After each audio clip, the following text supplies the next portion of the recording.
नमस्कार। चलिए आज केमिस्ट्री की एक सीक्रेट लैंग्वेज को डीकोड करते हैं। ये एक ऐसी विजुअल भाषा है जो दुनिया भर के साइंटिस्ट को मॉलिक्यूल्स यानी अणुओं के जटिल ब्लूप्रिंट बनाने और एक दूसरे के साथ शेयर करने में मदद करती है। देखने में तो ये बस एक टेढ़ी मेढ़ी लकीर लगती है ना? लेकिन एक केमिस्ट के लिए ये जानकारी से भरा एक पूरा का पूरा ब्लूप्रिंट है। तो आज हमारा मकसद इसी कोड को क्रैक करना है और ये समझना है कि कैसे इन सीधी साधी लाइंस में एक पूरे मॉलिक्यूल की कहानी छुपी होती है। ठीक है, तो चलिए एकदम शुरू से शुरू करते हैं। देखिए, जैसे जैसे साइंटिस्ट्स ने बड़े और जटिल मॉलिक्यूल्स की खोज की, उन्हें कागज पर बनाने का एक बेहतर तरीका चाहिए था। यहीं से केमिकल शॉर्टहैंड का आइडिया आया, ताकि जो चीज़ बहुत कॉम्प्लेक्स है उसे सिंपल और क्लियर तरीके से दिखाया जा सके।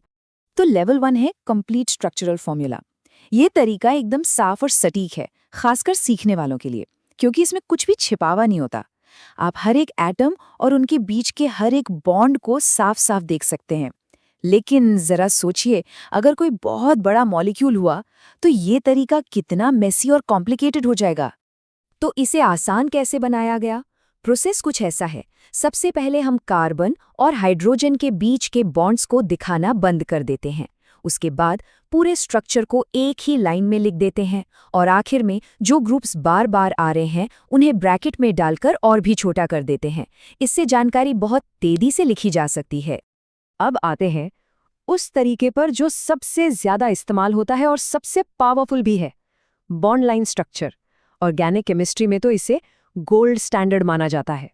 इस कोड के सिर्फ 4 सिंपल से नियम हैं। पहला, जिगजैग लाइनें कार्बन कार्बन बॉन्ड दिखाती हैं। दूसरा, हर कोना या जंक्शन एक कार्बन एटम होता है। तीसरा, लाइनों के जो सिरे होते हैं वो भी कार्बन एटम ही होते हैं।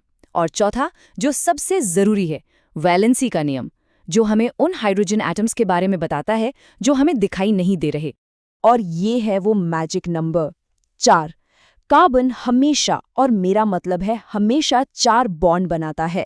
ये केमिस्ट्री का एक गोल्डन रूल है और यही वो सीक्रेट है जो हमें बॉन्ड लाइन स्ट्रक्चर में छिपे हुए हाइड्रोजन एटम्स को समझने में मदद करता है। केमिस्ट्स ये मानकर चलते हैं कि कार्बन के 4 बॉन्ड पूरे करने के लिए जितने हाइड्रोजन चाहिए वो वहां मौजूद है। इसे ऐसे समझिए कि जैसे केमिस्ट्स के पास एक एक्सरे विजन हो। बाईं तरफ जो है वो एक नॉर्मल ड्राइंग है जो हम बनाते हैं, और दाईं तरफ वो है जो एक केमिस्ट का दिमाग उस सिंपल सी ड्राइंग के पीछे देखता है, सारे छिपे हुए कार्बन और हाइड्रोजन के साथ। तो सवाल ये है कि क्या सब कुछ ही छुपा दिया जाता है? नहीं, ऐसा बिल्कुल नहीं है। कुछ नियम है कि किन एटम्स को हमेशा दिखाना ही पड़ता है, चाहे हम कोई भी शॉर्टहैंड इस्तेमाल कर रहे हों। नियम बड़ा सीधा है। कार्बन और हाइड्रोजन के अलावा कोई भी दूसरा एटम, जिन्हें हम हेटेरो एटम्स कहते हैं, जैसे कि ऑक्सीजन, नाइट्रोजन या क्लोरीन, उन्हें हमेशा लिखना पड़ता है। और अगर हाइड्रोजन इन हेटेरो एटम से सीधा जुड़ा हुआ है तो उसे भी दिखाना जरूरी है, क्योंकि अक्सर यही मॉलिक्यूल के सबसे रिएक्टिव हिस्से होते हैं। यही शॉर्टहैंड रिंग्स बनाने में तो और भी कमाल का काम करता है। साइक्लोप्रोपेन के लिए बस एक ट्रायंगल बना दीजिए, या साइक्लोहेक्सेन के लिए एक हेक्सागन। हर कोना एक कार्बन और उससे जुड़े हाइड्रोजन को दिखा रहा है। ये वाकई कॉम्प्लेक्सिटी को खूबसूरती से सिंपल बना देता है। अच्छा, अब तक हमने जो भी बात की वो सब 2D में मॉलिक्यूल्स बनाने के बारे में थी, लेकिन यही कहानी में एक जबरदस्त ट्विस्ट आता है। इन सभी तरीकों की एक बहुत बड़ी लिमिटेशन है। तो क्या मॉलिक्यूल्स सच में फ्लैट होते हैं? इसका जवाब है बिल्कुल नहीं। और यही वो सवाल है जो हमें ड्राइंग के अगले लेवल पर ले जाता है। मॉलिक्यूल्स फ्लैट नहीं होते, वो 3 डायमेंशनल यानी 3D ऑब्जेक्ट्स होते हैं।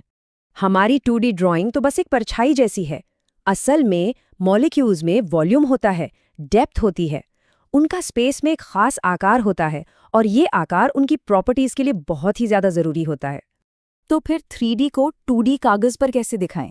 इसके लिए एक बहुत ही क्लेवर सिस्टम है जिसे वेज एंड डैश कहते हैं। एक सॉलिड वेज, मतलब जो मोटा त्रिभुज है, उसका मतलब है कि बॉन्ड स्क्रीन से बाहर हमारी तरफ आ रहा है। डैश वाला वेज मतलब बॉन्ड हमसे दूर स्क्रीन के पीछे जा रहा है, और जो नॉर्मल लाइन है वो स्क्रीन के प्लेन में ही है। लेकिन कागज पर चित्र बनाना एक बात है, और किसी मॉलिक्यूल के असली 3D आकार को महसूस करना वो बिल्कुल अलग बात है। इसके लिए साइंटिस्ट्स असली मॉडल्स का इस्तेमाल करते हैं। ये 3 मेन तरह के मॉडल्स होते हैं। फ्रेमवर्क मॉडल, जो सिर्फ ढांचे यानी बॉन्ड्स के पैटर्न पर जोर देता है।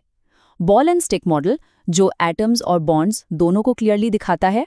और स्पेस फिलिंग मॉडल, जिससे हमें मॉलिक्यूल के असली आकार और उसकी बाहरी सतह का अंदाजा होता है। तो हर मॉडल का अपना एक खास काम है, कोई भी एक बेस्ट नहीं है। ये तो इस बात पर डिपेंड करता है कि हम मॉलिक्यूल के किस पहलू को समझना चाहते हैं, चाहे वो उसका ढांचा हो, उसकी ज्योमेट्री हो या फिर उसका असली फिजिकल साइज। तो आखिर में ये सारी चीजें एक साथ कैसे काम करती हैं? सोचिए, ये एक केमिस्ट का टूलकिट है। हमारे पास सीखने के लिए कंप्लीट स्ट्रक्चर है, तेजी से लिखने के लिए कंडेंस्ड फॉर्मूला है, कॉम्प्लेक्स मॉलिक्यूल्स को स्केच करने के लिए बॉन्ड लाइन स्ट्रक्चर है और उनके असली आकार को समझने के लिए 3D मॉडल्स हैं। तो इस विजुअल भाषा को सीखना सिर्फ कुछ लाइनें खींचना नहीं है, ये तो एक तरह से एक नई सुपर पावर पाने जैसा है, उस इनविजिबल दुनिया को देखने की पावर, जिससे हमारे आसपास की हर चीज बनी है। और यही विज्ञान की असली ताकत है, जो एक मामूली सी दिखने वाली लकीर से शुरू होती है।